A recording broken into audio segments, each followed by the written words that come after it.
Chama imetosha. Ngoja Chama inabidi nimpe heshima kubwa sana bwana. Chama sio mchezaji unamchambua kama unavyomchambua labda Alani Okello sio, na Chama mchezaji mkubwa shehe. Bana.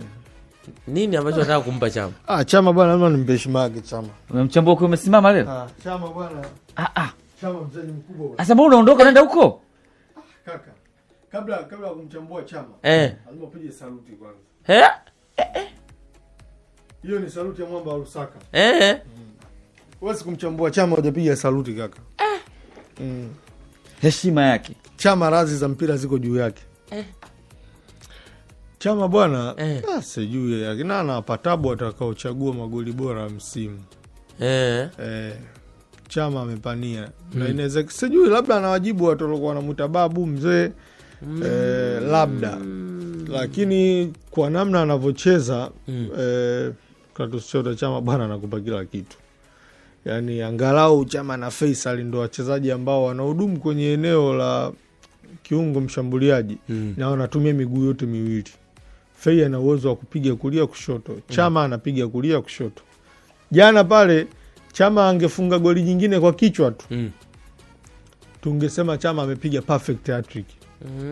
Perfect hat-trick sio kama hat-trick zingine. Ndio. Perfect hat-trick inatakiwa ufunge goli moja kwa kichwa, moja kwa mguu wa kulia, moja kwa mguu wa kushoto. Hiyo inaitwa perfect hat-trick.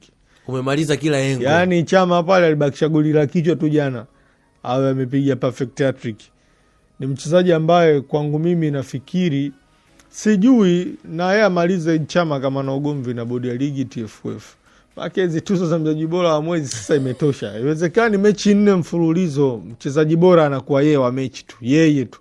Haya, nitafuteni babu ambaye anaweza kushinda tuzo zote hizo mechi zote. Au kijana ambaye anatoka basi tuleteni kijana ambaye mnafikiri ana uwezo wa kufanya anayofanya Chama. Na sio mechi za kitoto, yani Chama mechi ya Yanga na Simba kama man of the match. Ndio. Kama unakumbuka. Mechi Sidume ile. Ndio. Yeye kama man of the match. Sasa kwanza na vijana mule. Yeye man of the match. Bwana Clatous Chota Chama ni mchezaji ambaye kwangu mimi nafikiri tunapaswa kumpa heshima kubwa sana. Ni vile tu tunapenda kwa sababu tuko kwenye taifa lina ushabiki wa klabu mbili tu, Simba na Yanga. Inawezekana ndio maana kuna muda watu wanamchukulia poa. Yaani leo unajiuliza Clatous Chota Chama huyu kweli unaenda usajili Buba Chama ulimwacha ondoke. Kweli. Vitu vingine mnajitakia tu kuleta ushabiki. Yaani ati Chama baba Chama shehe unaacha mchezaji kama Chama. Chama sasa tofauti. Kwa nini wewe mpige Buba? Hapana, Chama ana uwezo wa kutokea pembeni, Chama ana uwezo wa kutokea kama kiungo mshambuliaji anatokea katikati. Shehe Chama sio mchezaji wa daraja jepesi. Maana nasema ushabiki unasababisha wakati mwingine hizi timu zinafanya maamuzi oya. Yaani tu bwana potelea mbali kwani nini? Lakini Chama kwa mchezaji alitakiwa kuondoka Yanga Afrika. Kwa wachezaji ambao kwa sasa hivi hao ambao inabidi kuna mawili. Either uwapia kia Mungu mchezaji mzuri au umuombe dua nyingi kabla hajaingia uwanjani. Dua nyingi ya haribu. Ili afanye vizuri. Sasa Chama yani kwamba ukimwombea mabaya sasa Chama anamhitaji Chama muombe dua. Chama ni mzaji share anajua. Yaani Chama umemsikia kauli yake anakuambia ana commitment kwenye anachokifanya. Huyu mchezaji mimi ndio maana kuna watu niliwahi kusaga waliwahi kuleta mjadala mwepesi. Chama akimbii, ana kasi. Sio kweli.